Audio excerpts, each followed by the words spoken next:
پنجاب میں ان کے لیے بھی مددوں کا انتظام کرتے پھر رہے ہیں۔ میں شکریہ ادا کرتا ہوں تمام وقار علماء کرام کا، ان کی موجودگی میں کہ انہوں نے اس ناچیز کو، ایک طالب علم کو اپنی موجودگی میں کچھ کلام کرنے کی اجازت بخشی۔ اللہ تعالیٰ ہمارے علماء کرام کو سلامت رکھے۔ جتنے بھی یہاں ممبر پر علماء کرام جلوہ فرما ہیں، آدھے سے زائد تو میرے استاد ہیں، سبحان اللہ، آدھوں کا تو میں شاگرد ہوں، اور الحمدللہ آج بھی میں طالب علم ہی ہوں۔ تو مدرسے کا طالب علم سمجھ کر اگر مجھ سے کوئی خطا سرزد ہو جائے تو میری اصلاح فرمائے، اور اپنا شاگرد سمجھ کر علماء کرام سے چاہتا ہوں کہ مجھ کو معافی فرمائے۔ بالخصوص مبارکباد کے لائق تمام گاؤں کے نوجوان، بزرگ اور ہماری مائیں بہنیں جنہوں نے اس پروگرام کے لیے دل کھول کر کوششیں کی اور اپنی کوششوں کے ساتھ اس پروگرام کی منزلوں کو آسان کیا، اور زیادہ تر مبارکباد کے لائق کمیٹی کے وہ نوجوان جو نہ صرف انہوں نے محنت کی، گھروں گھروں جا کر، محلہ محلہ گھوم کر، لوگوں کے آگے ہاتھ پھیلا کر اس جلسے کے لیے پائی پائی کو اکٹھا کیا اور پیارے مصطفیٰ کا پیارا جلسہ سجایا ہے، سبحان اللہ۔ تو چونکہ یہ 1500 سالہ جشن عید میلاد النبی ہے، ایک تاریخی اجلاس ہے، پتہ نہیں کب سے نہیں ہوا پروگرام، اور آج کے بعد یہ نہیں پتہ کب تک نہیں ہو۔ تو یہ تاریخی 1500 سالہ جشن ولادت کے موقع پر رکھا گیا ہے، نبی کی پیدائش کی خوشی میں، اور نیت صرف خالص ثواب کی ہی ہے، نہ ہی اس میں کوئی دوسرا مقصد ہے، اور نہ ہی کوئی حضرات اس میں دوسرا مقصد لینے کی کوشش بھی کرے۔ رب قدیر سے دعا ہے کہ ہم تمام کو خالص نیت کے ساتھ اس پروگرام کو سننے کی توفیق عطا فرمائے، اور ہم تمام کو بیان کرنے کی توفیق عطا فرمائے، اور بالخصوص ان تمام چیزوں سے زیادہ ہم تمام کو عمل کرنے کی توفیق و رفیق عطا فرمائے۔ جناب، چونکہ اس میں خرچہ بھی ٹھیک ٹھاک ہے تو یہ باتیں بھی نکل کے آتی ہیں کہ اتنا خرچہ کیوں کرتے ہو، غریبوں کی بھی مدد کیا کرو، فقیروں کی بھی مدد کیا کرو، لوگ ڈوب رہے ہیں ان کی بھی مدد کیا کرو، لیکن ان کو نہیں پتہ ہے کہ یہی میلاد والے لوگ ہیں جو صرف میلاد مصطفیٰ نہیں سجا رہے ہیں، غریبوں کی مدد بھی کر رہے ہیں، سبحان اللہ۔ جو صرف نبی کے نام پر خرچ نہیں کر رہے ہیں، ڈوبے ہوئے پنجاب میں ان کے لیے بھی مددوں کا انتظام کرتے پھر رہے ہیں۔ تو یہ غلامان مصطفیٰ ہی تو ہیں، اور مال و دولت کی حیثیت ہی کیا ہے، ہماری جانوں کی، زبانوں کی حیثیت ہی کیا ہے، مصطفیٰ پر تو ہم ساری دنیا کو نچھاور کرتے ہیں، اور جب میرے امام کی بات آتی ہے تو پھر وہ یوں تو باتیں کرتے ہی نہ ہیں پیسوں کی، مال و دولت کی، وہ تو کہتے ہیں زمین و زمان تمہارے لیے، یا رسول اللہ زمین و زمان تمہارے لیے، مکین و مکان تمہارے لیے، چنین و چنا تمہارے لیے، بنے دو جہاں تمہارے لیے، بنے دو جہاں تمہارے لیے۔ آگے بڑھتے ہیں، کہتے ہیں دہن میں زباں تمہارے لیے، بدن میں ہے جہاں تمہارے لیے، اور یا رسول اللہ ہم آئے یہاں تمہارے لیے، اٹھے بھی وہاں تمہارے لیے۔ اللہ اکبر، تمہاری چمک، تمہاری دمک، تمہاری جھلک، تمہاری مہک، سبحان اللہ، تمہاری دمک، تمہاری چمک، تمہاری جھلک، تمہاری مہک، زمین و فلک، سما کو سمک، سکہ نشاں تمہارے لیے، سکہ نشاں تمہارے لیے۔ یہ اعلی حضرت کی زبان ہے۔ خلاصہ کلام یہ ہے کہ میں اپنے موضوع کی طرف آتا ہوں، تو یہ اس حبیب کا پروگرام ہے جس کے لیے صرف ہمارے مال و دولت ہی نہیں، ہماری جانیں بھی قربان ہیں، ہماری اولاد بھی قربان ہیں، ہمارے والدین بھی قربان ہیں، ہماری پوری دنیا قربان ہے۔ اور ایمان کا مطلب یہ ہے کہ رسول اللہ کو پوری دنیا قربان کرو، اس کے بعد مومن کہلاؤ گے۔ اگر ذرہ برابر کی رسول اللہ صلی اللہ علیہ وسلم کے مقابل میں دنیا کو پیش کرنے یا اس کو رکھنے کی کوشش آپ نے کی ہے تو یاد رکھیں، نہ ایمان آپ کا درست ہو سکتا ہے، نہیں آپ کے اعمال درست ہو سکتے ہیں۔ مختصر انداز میں ہم نے قرآن شریف کی جو آیت پڑھی ہے اس کا ترجمہ پیش کرتا ہوں۔ علماء کرام آ رہے ہیں، نعرے تکبیر، نعرے رسالت، مسلک اعلی حضرت، علماء اہل سنت، شاعر اسلام طاہر رضا پوری صاحب قبلہ، نعرے تکبیر، نعرے رسالت جشن عید میلاد النبی، سرکار کی آمد، سرکار کی آمد، آقا کی آمد، آقا کی آمد، آمد رسول، آمد رسول، نعرہ تکبیر، نعرہ رسالت۔ ماشاء اللہ سبحان اللہ۔ ہندوستان کا وہ عظیم لہجہ جس کو لوگ طاہر رضا رامپوری کے نام سے جانتے ہیں، آپ کے روبرو حاضر ہیں چند لمحات میں، آپ ان کو بھی سماعت کریں گے اور پھر دیگر علماء کرام ہیں ان کو بھی سماعت کریں گے۔ آپ لوگ ادب کے ساتھ بیٹھیں، علماء کرام کو سماعت کریں گے اور ایک بار درود شریف پڑھ کے سنائیں، پڑھیں اللہ رب محمد صلی اللہ علیہ وسلم، نحن عباد محمد صلی اللہ علیہ وسلم، صلاۃ و سلام علیک یا رسول اللہ یا نبی اللہ یا حبیب اللہ صلی اللہ تعالی علیہ وسلم ہے۔ کچھ نقطے، کچھ اہم باتیں میں آپ کو بتانا چاہ رہا ہوں۔ میرا تقریر کا موضوع نہیں ہے، نہ ہی میں تقریر کرنے کی حیثیت رکھتا ہوں اور نہ ہی میری یہ حیثیت اتنے بڑے علماء کرام کے موجودگی میں کچھ بیان کروں۔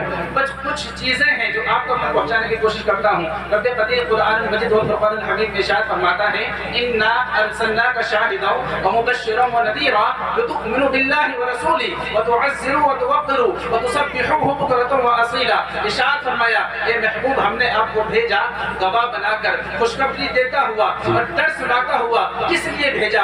وجہ کیا ہے؟ دین اسلام کو بھیجنے کا مقصد کیا ہے؟ قرآن شریف کو نازل کرنے کا مقصد کیا ہے؟ تو اب خود ہی ارشاد فرماتا ہے لتؤمنوا باللہ ورسولہ، کہ لوگ اللہ اس کے رسول پر ایمان لائیں۔ اے لوگوں، اللہ اس کے رسول پر ایمان لے کر آؤ۔ اور آگے ارشاد فرمایا وتعزروہ وتوقروہ وتسبحوہ بکرۃ واصیلا، اور اپنے رسول صلی اللہ تعالی علیہ وسلم کی تعظیم و توقیر کرو، وتسبحوہ بکرۃ واصیلا، اور اللہ تعالیٰ کی حمد و ثنا میں لگے رہو۔ لیکن یہاں پر ایک نقطہ میں آپ کو بیان کرنا چاہتا ہوں۔ اللہ تعالیٰ نے قرآن مجید اتارنے والے نے، دین اسلام کو آپ کے لیے بھیجنے والے نے، قرآن شریف اتارنے کا مقصد کیا ہے آخر؟ دین اسلام کو بھیجنے کا مقصد کیا ہے آخر؟ خود رب قدیر ارشاد فرما رہا ہے اور تین باتیں مقصد ایمان، مقصد دین بیان فرما رہا ہے۔ سب سے پہلے ارشاد فرمایا رسول کا بھیجنا، دین اسلام کا بھیجنا، قرآن شریف کا بھیجنا، اس کی وجہ کیا ہے، اس کا مقصد کیا ہے؟ مقصد بیان فرمایا۔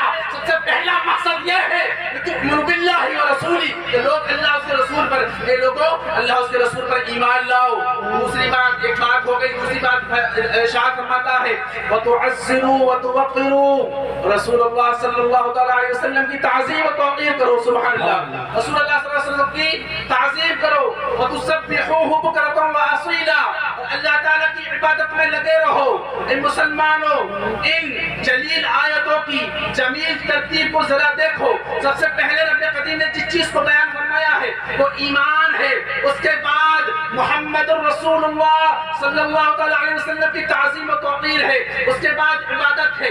یعنی پتہ چلا ایمان کے بعد اگر کوئی چیز ضروری ہے تو رسول اللہ صلی اللہ تعالی علیہ وسلم کی تعظیم و توقیر ضروری ہے۔ اس کے بعد فرمایا وتسبحوہ بکرۃ واصیلا، پھر میری عبادتیں کرو، پھر نمازیں پڑھو، پھر روزہ رکھو۔ لیکن اگر تمہارے دل، تمہارے ایمان مصطفیٰ کی تعظیم سے خالی ہے تو یاد رکھو تمہارا ایمان کامل نہیں ہے۔ اور اگر تمہارا ایمان کامل نہیں ہے، مصطفیٰ کی تعظیم تمہارے دلوں میں نہیں ہے، اب عبادتیں چاہے جتنی بھی کر لو، ان عبادتوں کو ایمان تک پہنچنے کے لیے اس بیچ والی انگلی سے ہو کر ایمان تک گزرنا پڑے گا۔ ایمان تک گزرے گا جب تک رسول اللہ صلی اللہ علیہ وسلم کی تعظیم نہ کرے گا۔ تو اب پتہ چلتا ہے ان تین باتوں سے پہلے ایمان ہے، پھر تعظیم رسول ہے، اس کے بعد میں عبادات ہے۔ پتہ چل گیا ہے کہ ایمان بھی تعظیم مصطفیٰ کے بغیر ادھورا ہے، بلکہ ناقص ہے، باطل ہے، اور عبادتیں بھی رسول اللہ صلی اللہ علیہ وسلم کی تعظیم کے بغیر ناقص و باطل ہے، ناقص و باطل ہے۔ اس لیے رسول کائنات صلی اللہ علیہ وسلم کی تعظیم و توقیر سب سے پہلے ہے۔ بہت سے لوگ ایسے ہیں ایمان تو لے کر آتے ہیں لیکن رسول اللہ صلی اللہ علیہ وسلم کی تعظیم نہیں کرتے کہ جناب زبان سے کہہ لیا ہے بس ہو گیا ہے، پھر کہتے ہیں نمازیں پڑھتے رہو، رسول اللہ کو چھوڑ دو، رسول اللہ کی تعظیم کو چھوڑ دو، عبادتیں کرتے رہو۔ ایسوں کے ہی بارے میں رب قدیر نے قرآن مجید میں ارشاد فرماتا ہے۔ کیا ارشاد فرمایا؟ میں کسی کے باپ کا کلام نہیں پڑھ رہا ہوں، کسی مولوی کا کلام نہیں پڑھ رہا ہوں، کسی کا قول و فعل نہیں بتا رہا ہوں، بلکہ اس کی بات کر رہا ہوں۔ اس کی بات کے آگے کسی کی بات نہیں ہو سکتی ہے، اس کی ذات کے آگے کسی کی ذات نہیں ہو سکتی ہے، جس کے حکم کے آگے کسی کا حکم نہیں چل سکتا ہے۔ اس رب کا فرمان سنو۔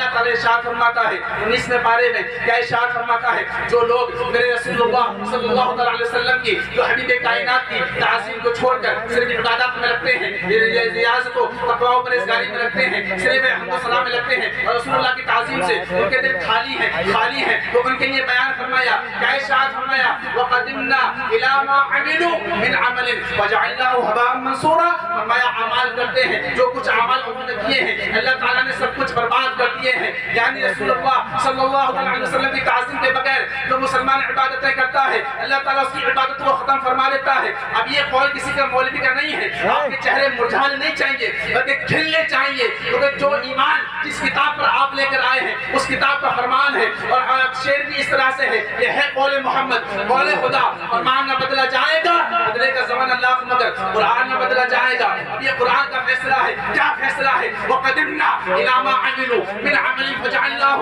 هَبَاءً مَنثُورًا، جو کچھ اعمال کو کرتے ہیں رسول اللہ صلی اللہ علیہ وسلم کی تعظیم کے بغیر اللہ تعالیٰ ہم سب کچھ اس کو برباد کر دیتے ہیں۔ پھر آگے ارشاد فرمایا، عاملۃ ناصبۃ تصلیٰ نارا حامیہ، اس میں پارا ہے، اس میں پارے میں کیا ارشاد فرماتا ہے، عاملۃ عبادتیں کرتے ہیں، روزے رکھتے ہیں، نمازیں پڑھتے ہیں، ناصبۃ مشقتیں اٹھاتے ہیں، مشقتیں کیسے اٹھاتے ہیں، گلی گلی گھوم کر، محلہ محلہ گھوم کر، دین کے نام پر لوگوں کو آج گمراہ کیا جا رہا ہے، فتنوں کا بیج لوگوں کے دلوں میں چھوڑا جا رہا ہے، جوان جنریشن ہے وہ الگ اپنے مسئلے میں چل رہی ہے، ان کے دلوں میں آج رسول اللہ صلی اللہ علیہ وسلم کی تعظیم و توقیر نظر ہی نہیں آتی ہے، جہاں اٹھاتے ہیں وہ اٹھا کر پہنچ جاتے ہیں، جس کے پیچھے چاہتے ہیں کھڑے ہو جاتے ہیں۔ ذرا سنو اپنے رب کا کلام سنو، اور بہت کہتے ہیں کہ جناب قرآن میں کہاں لکھا ہے، قرآن میں کہاں لکھا ہے، بات تو ہر رسول پاک کی حدیث بھی معتبر ہے، صحابہ کرام کا قول بھی معتبر ہے، اجماع امت بھی معتبر ہے، لیکن بات یہ تھی کہ قرآن میں کہاں لکھا ہے، اس لیے قرآن کا لکھا ہوا میں پڑھ کر آپ کو سنا رہا ہوں، اگر آج کے بعد بھی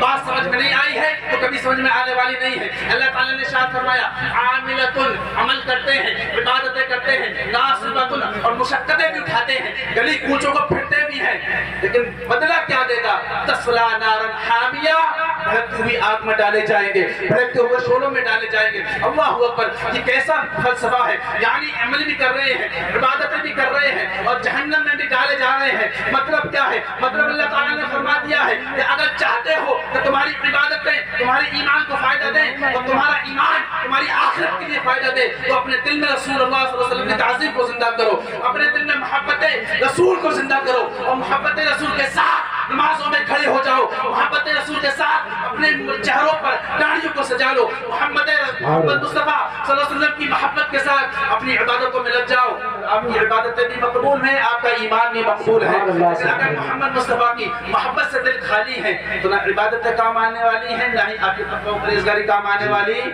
نہیں ہے۔ یہ فلسفہ کسی اور کا نہیں ہے، یہ بیان کسی اور کا نہیں بلکہ کلام پاک کا ہے۔ اب آگے بڑھنے چلانے والا ایک اور فطرہ بہت تیزی سے پھیلتا چاہ رہا ہے، وہ ہے محبت۔ محبت کا فیصلہ کیسا کہ جناب میرے بیٹے کی محبت مجھ سے بہت زیادہ ہے، میرے باپ کی بہت زیادہ ہے، میرے خاندان والوں کی بہت زیادہ ہے، میرے کنبے کی بہت زیادہ ہے، میری رشتہ داریاں ہیں، میری محبتیں ہیں، کیسے چھوڑ سکتا ہوں، کیسے ان کو پیٹ پیچھے ڈال سکتا ہوں۔ اللہ اکبر، یہ تمہارا قول ہے، یہ تمہاری باتیں ہیں، یہ تم آج آئے ہو کل پتہ نہیں زندہ رہو نہیں رہو، لیکن اپنے رب کا کلام بھی سنو، اپنے رب کا فرمان بھی سنو کہ محمد رسول صلی اللہ علیہ وسلم کی محبت ہی دین حق کی شرط اول ہے، اسی میں ہو اگر خامی تو سب کچھ نامکمل ہے۔ اب سنو قرآن المجید اور فرقان الحمید کو ذرا اپنے کانوں تک، اپنے دل کے دریچوں کو کھول کر، اپنی عقلوں کو ذرا ان کے دریچوں کو کھولیں اور محبت کے ساتھ قرآن شریف کی آیت کو سنیں۔ اللہ تعالیٰ ارشاد فرماتا ہے، علماء کرام کی موجودگی ہے، آپ ٹینشن نہ لیں، میں غلط بولوں گا، علماء کرام اس طرح فرمائیں گے، میرے استاد یہاں پر موجود ہیں، تقریباً آدھے میرے استاد ہیں، آپ کو ٹینشن لینے کی ضرورت نہیں ہے، آپ کو صرف سننا ہے، میں آپ کو سناتا ہوں۔ اللہ تعالیٰ قرآن المجید اور فرقان الحمید میں ارشاد فرماتا ہے، کیا ارشاد فرماتا ہے، قل ان کان آباؤکم وابناؤکم واخوانکم وازواجکم وعشیرتکم واموال اقترفتموها وتجارۃ تخشون کسادها ومساکن ترضونها احب الیکم من اللہ ورسولہ وجہاد فی سبیلہ فتربصوا حتی یأتی اللہ بامرہ واللہ لا یہدی القوم الفاسقین۔ اللہ تعالیٰ نے قرآن المجید میں ارشاد فرمایا، کیا ارشاد فرماتا ہے، اے محبوب قل ان کان، اے محبوب فرما دیجئے، آباؤکم تمہارے باپ، وابناؤکم تمہارے بیٹے، وازواجکم تمہاری بیویاں، وعشیرتکم اور تمہارے خاندان والے، تمہارے کنبے والے، واموال اقترفتموها اور تمہاری محنت کی کمائی ہوئی کمائی، تمہارا پیسہ، وتجارت تخشون کسادها, اور وہ مال, وہ پروفٹ, وہ بزنس, وہ فیکٹری, وہ کاروبار اس کا تمہیں ڈر رہتا ہے, اس کا اندیشہ رہتا ہے کہیں یہ تباہ نہ ہو جائے, میں تعلق ختم کروں گا میرے کام ہلکے نہ ہو جائے. ان کے بارے میں فرمایا, کیا فرمایا, وَتِجَارَةٌ تَخْشَوْنَ كَسَادَهَا, فرمایا وہ تمہاری تجارتیں, وہ کاروبار, وہ تمہارے بزنس, وہ ٹھیکہ دری ہیں جس میں تم اپنے ایمان کو بیچتے ہو. یاد رکھو, وَتِجَارَةٌ تَخْشَوْنَ كَسَادَهَا, اگر یہ تمام چیزیں احبا الیکم, تمہیں زیادہ پیاری ہوئیں, زیادہ محبوب ہوئیں, من اللہ و رسولی, اللہ اس کے رسول سے, و جہاد فی سبیلی, اور دین کے لیے کام کرنے سے, فتربصوا حتی یأتی اللہ بامری, فتربصوا, تو انتظار کرو, حتی یأتی اللہ بامری, یہاں تک کہ اللہ تعالیٰ اپنا عذاب تم پر نازل فرمائے گا. واللہ لا یہدی القوم الفاسقین, اور اللہ تعالیٰ بے حکموں کو راہ نہیں دیتا ہے, بے دینوں کو راہ نہیں دیتا ہے. کیا پتہ چلا ہے آیت سے؟ آیت صاف بیان کر رہی ہے, قرآن شریف صاف بیان کر رہا ہے کہ اگر رسول اللہ صلی اللہ علیہ وسلم کی محبت پہ تیرے باپ کی محبت غالب آ گئی, تیرا ایمان نہیں ہے. رسول اللہ صلی اللہ علیہ وسلم کی محبت پہ تیرے بیٹے کی محبت غالب آ گئی, تیرا ایمان نہیں ہے. رسول اللہ صلی اللہ علیہ وسلم کی محبت پر اگر تیری ازواج, تیری بیویاں, تیرے گھر, تیری پراپرٹیاں, تیرے مال و دولت, اگر ان کی محبت تیرے رسول, تیرے دل میں محمد رسول اللہ صلی اللہ علیہ وسلم کی محبت سے بڑھ کر ہوئی, تو تیرا ایمان نہیں ہے, بلکہ ایمان تک نہیں, ایمان تو برباد ہو ہی گیا. آگے فرمایا فتربصوا, اگر تو یہ کام کرے گا نا تو اللہ تعالیٰ کا انتظار کر, حتی یأتی اللہ بامری, تو وہ اپنا عذاب تم پر نازل فرمائے گا. واللہ لا یہدی القوم الفاسقین, اور حالات ایسے ہوں گے تمہارے کہ تم اس پر عمل بھی نہیں کر پاؤ گے, یعنی تم راہ بھی نہیں پاؤ گے, تم ٹھکانے بھی نہیں آ پاؤ گے, آخرت میں تباہ و برباد ہو جاؤ گے. یہ قرآن شریف کی آیت ہے. اللہ اکبر. اب بولو لوگوں, ذرا دلوں میں ہاتھ رکھ کے بتاؤ, اللہ تعالیٰ نے یوں ارشاد فرمایا ہے. اب اپنے حدیث, اپنے پیارے حبیب صلی اللہ علیہ وسلم کی حدیث پاک کو بھی ذرا آپ سماعت فرمائے. اللہ کے حبیب ارشاد فرماتے ہیں, لا یؤمن احدکم حتی تکون احب الیہ من والدہ وولدہ والناس اجمعین, لا یؤمن احدکم, فرمایا کوئی بھی شخص مومن کامل نہیں ہو سکتا ہے, حتی تکون احب الیہ, جب تک کہ میں اس کو من والدہ وولدہ والناس اجمعین, اس کے باپ, اس کے بیٹے اور تمام دنیا سے زیادہ محبوب نہ ہو جاؤ, تمام دنیا سے زیادہ پیارا نہ ہو جاؤ. پتہ چلا مدار ایمان محمد مصطفیٰ کی محبت ہے, مدار نجات محمد مصطفیٰ کی محبت ہے, مدار قبول اعمال محمد المصطفیٰ کی محبت ہے. دین حقی محمد مصطفیٰ کی محبت ہی دین حقی شرط اول ہے, اسی میں ہو اگر خامی تو سب کچھ نامکمل ہے. سبحان اللہ, سبحان اللہ. نعرے تکبیر, نعرے رسالت, مسلک اعلی حضرت, عظمت رسول, عظمت رسول, نعرے تکبیر, نعرے رسالت. بس بات ختم کر رہا ہوں, دو آیتیں اور سنیں. اب بتائیے اپنے دلوں پہ ہاتھ رکھ کے, قرآن شریف آپ نے سنا ہے, حدیث پاک بھی آپ نے سنی ہے, ان کی روشنی میں بتائیں محمد مصطفیٰ صلی اللہ علیہ وسلم کی محبت مدار ایمان, یعنی ایمان کا دار و مدار محمد مصطفیٰ کی محبت پہ ہے کہ نہیں ہے, ہے کہ نہیں ہے, ارے بولیے ہے کہ نہیں ہے. مدار نجات, یعنی نجات کا, قبول ہونے کا مدار, یعنی جو وسیلہ ہے وہ محمد مصطفیٰ کی محبت ہے کہ نہیں ہے. یہ آپ میں نہیں, آپ کا رب کہہ رہا ہے جناب. اور مدار قبول اعمال محمد مصطفیٰ کی محبت ہے کہ نہیں ہے.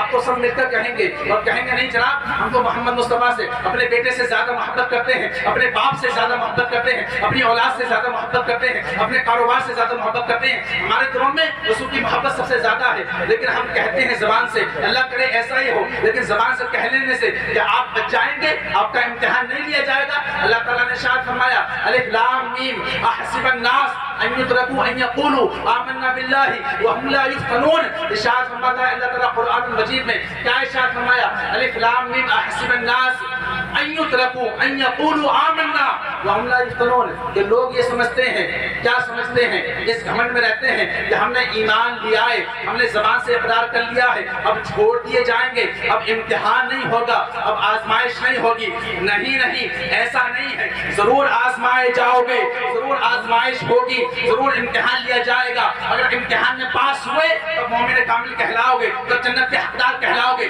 اگر امتحان میں فیل ہوئے تو مومن کامل نہیں کہلاؤ گے, جنت کے حقدار نہیں کہلاؤ گے. گے اب امتحان کیسے ہوگا, امتحان کس طرح سے لیا جائے گا. تو جناب والا ہم دو طرح کے امتحان, جیسے کہ ہمارے کاروبار چل رہے ہیں, فیکٹری چل رہے ہیں, سامنے والا شخص آیا, آنے کے بعد وہ کہتا ہے اسے کام بھی آتا ہے, ٹائم پہ حاضر بھی ہوتا ہوں, فنیشنگ بھی بڑی بڑھیا کرتا ہوں, کوئی ٹھیکیدار ہے, کوئی بزنس مین ہے, کوئی کمپنی کا مالک ہے, وہ اس کی بات پر عمل کرتا ہے, اس کو اپنے کام میں بلاتا ہے, اپنی فیکٹری بلاتا ہے. لیکن کیسے کرنی ہوتے ہیں, پہلے کیا ہوتا ہے کہ پہلے کام کر کے دکھاؤ, پہلے تم دکھاؤ کام کیسا کرتے ہو. اگر باقی میں تمہارے اندر کام کی صلاحیتیں ہیں تو ہم تم کو کام پہ رکھیں گے, ورنہ نکال دیں گے. اس کے بعد ہوتا کیا ہے کہ اس نے صرف زبان سے کہہ لیا, اگر فیکٹری میں حاضر ہوا تو اب اس نے کام کیا جا رہا ہے, نہیں ٹائم پہ حاضر ہوا جا رہا ہے, نہیں فنیشنگ اس سے ہاتھ سے آ رہی ہے. اب مجھے بتائیے آپ کیا کریں گے, اس کو اپنے کاروبار میں اپنی فیکٹری میں رکھیں گے یا نکال دیں گے؟ ضرور آپ نکالیں گے, کیونکہ آپ نے جو شرط لگائی تھی وہ شرط کیا تھی, وہ شرط یہ تھی کہ تمہیں کاریگر تم ہونے چاہیے, تمہارے ہاتھ میں فنیشنگ بھی ہونی چاہیے,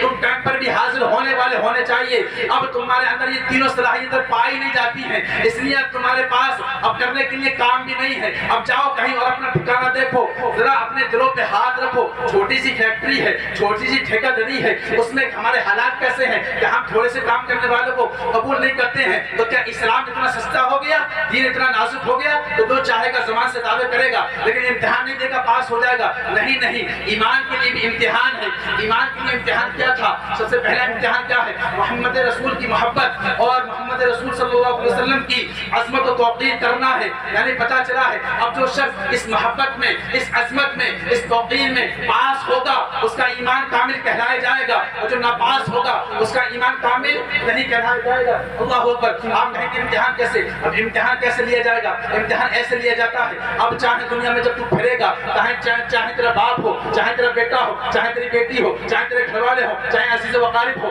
چاہے تیرے خود بھائی ہو, چاہے خود تیرا باپ ہو, چاہے محلے والے ہو, یا تیرے عزیز و اقارب, تیرے رشتہ داریاں ہو, کوئی بھی ہو, تیرا مال ہو, تیری دولت ہو, تیری عزت ہو, چاہے پیر صاحب ہی کیوں نہ ہو, مولوی صاحب ہی کیوں نہ ہو, امام صاحب ہی کیوں نہ ہو, کتنی بڑی مولیت والا شخص ہو, چاہے اس کی فضیلت کے ٹنکے بجتے ہو, چاہے اس کی شہرت کے چرچے دنیا کے کوچے کوچے میں ہوتے ہو, چاہے اس کا نام ہیڈ لائنز پر اخباروں میں آتا ہو, لیکن اگر آپ دیکھیں کہ اس نے رسول اللہ صلی اللہ علیہ وسلم کی تعظیم میں, ان کی شان میں گستاخی کی ہے, گستاخی کرنے والا ہے, یا رسول اللہ صلی اللہ علیہ وسلم کی گستاخی کرنے والوں کے ساتھ اپنے کاروبار کو یعنی اپنے رشتہ داریوں کو کرتا ہے, تو اس سے فوراً الگ ہو جائیے, اس سے فوراً دور ہو جائیے, اس کے پاس جانے کی ضرورت نہیں ہے. یہی تمہارا امتحان ہے. الف لام میم احسب الناس ان یترکوا ان یقولوا آمنا باللہ وهم لا یفتنون. سوچ تو آزمائے نہیں جاؤ گے, آزمائے جاؤ گے. اب تیرا وقار کیا ہونا چاہیے, تیرا کردار کیا ہونا چاہیے, چاہے وہ کیسا بھی شخص تھا. اگر تیرا باپ ہے گستاخی رسول کی بارگاہ میں کرتی ہے, اس کا تعلق چھوڑ دے. تیرا بیٹا ہے اس سے الگ ہو جا,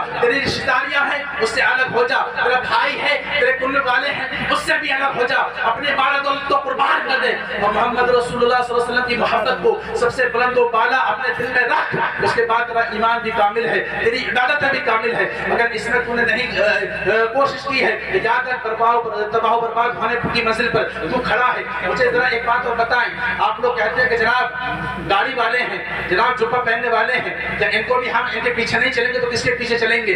ان پر ایمان نہیں لائیں گے تو کس پر ایمان لائیں گے؟ ان کی اتباع نہیں کریں گے تو کس کی اتباع کریں گے؟ مجھے بتاؤ کہ یہودی جبہ نہیں پہنتے ہیں, یہودی جو صافہ نہیں مانتے ہیں, یہودی داڑھیوں کو نہیں رکھتے ہیں, تو بڑے بڑے پادری, بڑے بڑے علم و فنون کے جاننے والے نہیں ہوتے ہیں, بڑے بڑے عالم نہیں ہوتے ہیں, تو کیا تم ان کو بھی پیچھے چلنے لگ جاؤ گے, ان سے بھی اپنی رشتہ داریاں کرنے لگ جاؤ گے؟ نہیں کرو گے. وجہ کیا؟ کیونکہ وجہ یہ ہے کیونکہ ان کو جتنی عزت ملی تھی, مولوی کو جتنی عزت ملی تھی, بیٹوں کو جتنی عزت ملی تھی, بیٹوں کو باپ جو ملا تھا رسول اللہ کے صدقے میں ملا تھا, مولوی کو جو عزت ملی تھی وہ رسول اللہ صلی اللہ علیہ وسلم کے صدقے میں ملی تھی. اس دنیا والوں کو جو شہرت جو بخشی گئی ہے رسول کائنات کی محبت کے صدقے میں بخشی گئی ہے.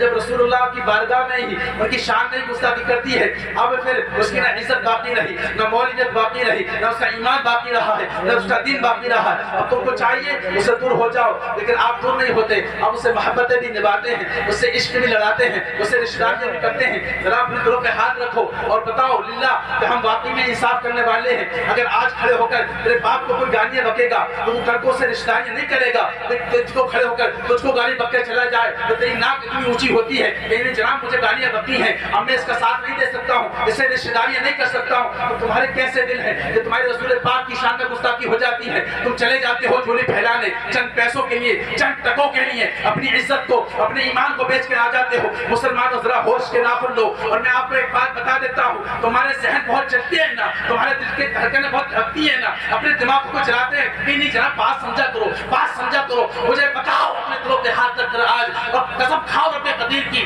تم زیادہ بات کو سمجھنے والے ہو, یہ رب قدیر زیادہ سمجھنے والا ہے. تمہاری اوقات یا ہماری حیثیت زیادہ ہے, یہ رب قدیر اپنے علم کے مطابق ہمیں ہمارے بارے میں زیادہ جانتا ہے. مجھے بتاؤ ہماری عقلیں زیادہ ہوشیار ہیں, یہ رب قدیر زیادہ جانتا ہے کہ ہمارے لیے کیا اچھا ہے کیا برا ہے. مجھے بتاؤ کہ ہم زیادہ بہتر جانتے ہیں کیا وہ رب زیادہ بہتر جانتا ہے جس نے تیرا دل بھی بنایا ہے, جو دل تیرے سینے میں دھڑک رہا ہے, جس عقل سے تو آج فیصلے کر رہا ہے, اس رب نے تیری عقل کو بنایا ہے. تو وہ رب زیادہ جانتا ہے تیرے بارے میں کہ تیرے لیے کیا اچھا ہے کیا برا ہے. کیا ہم زیادہ جانتے ہیں؟ یقیناً آپ کہیں گے اللہ تعالیٰ زیادہ جانتا ہے, وہ تو بڑا ہی رحمان رحیم ہے, وہ ہمارے بارے میں وہ اچھا جاننے والا ہے. تو مجھے بتائیں جب وہ جاننے والا ہے تو وہی رب قدیر ارشاد فرما رہا ہے. کیا ارشاد فرمایا؟ قل إن كان آباؤكم وأبناؤكم وأزواجكم وإخوانكم وأزواجكم وعشيرتكم وأموال اقترفتموها وتجارة تخشون كسادها ومساكن ترضونها. یعنی محمد مصطفیٰ کی محبت کے آگے مال ہو, دولت ہو, عزت ہو, بیٹے ہو, سب قربان کرتے چلے جاؤ, پھر دیکھو تمہاری عزت بھی آگے ہوتی جائے گی. یعنی خود رسول پاک کے لیے اللہ کا کلام فرما رہا ہے. تو اب آپ کو شک میں پڑھنے کی ضرورت نہیں ہے, آپ کو پریشانی میں ہونے کی ضرورت نہیں ہے. آخری آیت میں پڑھ دیتا ہوں پھر اپنی جگہ لیتا ہوں. اللہ تعالیٰ قرآن مجید میں ارشاد فرماتا ہے, کیا ارشاد فرمایا؟ لا تجدوا قوما يؤمنون بالله واليوم الآخر يوادون من حاد الله ورسوله ولو كانوا آباءهم أو أبناءهم أو إخوانهم أو عشيرتهم أولئك كتب في قلوبهم الإيمان وأيدهم بروح منه ويدخلهم جنات تجري من تحتها الأنهار أولئك حزب الله ألا إن حزب الله هم المفلحون. ایک آیت چھوٹی ہے, رضی اللہ عنہم ورضوا عنہ. اللہ تعالیٰ قرآن مجید میں ارشاد فرماتا ہے, اے محبوب وہ ایمان والے, ایسے ایمان والوں کو آپ نہیں پاؤ گے کہ وہ دوستی کریں ان لوگوں سے جنہوں نے رسول پاک کی شان میں گستاخی کی ہے, جنہوں نے اللہ کی شان میں گستاخی کی ہے. ایسے لوگوں کو تم کسی کے حال میں نہیں پاؤ گے. بلکہ ایمان والوں کی پہچان کیا ہوتی ہے؟ ایمان والوں کی پہچان یہ ہوتی ہے کہ اللہ تعالیٰ ان کے دل میں محمد مصطفیٰ کی محبت کو ڈالتا ہے, ان کے دل میں تعظیم مصطفیٰ کو ڈالتا ہے, ان کے چہرے چمکتے ہیں, ان کا ایمان چمکتا ہے. اور صلہ کیا دیتا ہے؟ اللہ تعالیٰ فرماتا ہے ان کے لیے صلہ یہ ہے کہ جنت دی جائے گی, اس کے نیچے نہریں بہہ رہی ہیں, ایسی جنت دی جائے گی, خالدین فیہا, اور فرمایا اس میں ہمیشہ ہمیشہ رہیں گے. اور فرمایا رضی اللہ عنہم ورضوا عنہ. اور سب سے بڑی بات یہ کہ اللہ تعالیٰ ان سے راضی ہے, وہ اللہ تعالیٰ سے راضی ہیں. اولئک حزب اللہ الا ان حزب اللہ هم المفلحون. اور بے شک یہ اللہ کا گروہ ہیں, اللہ کی جماعت ہیں. اور فرمایا اولئک حزب اللہ الا ان حزب اللہ هم المفلحون. اور بے شک اللہ کی جماعت ہی کامیاب ہے, بے شک اللہ کی جماعت ہی کامیاب ہے. اس میں شک میں پڑھنے کی ضرورت نہیں ہے. جتنی بھی میں نے آیتیں سنائی ہیں سب کلام اللہ کی آیتیں ہیں, کسی کے باپ کا کلام نہیں ہے.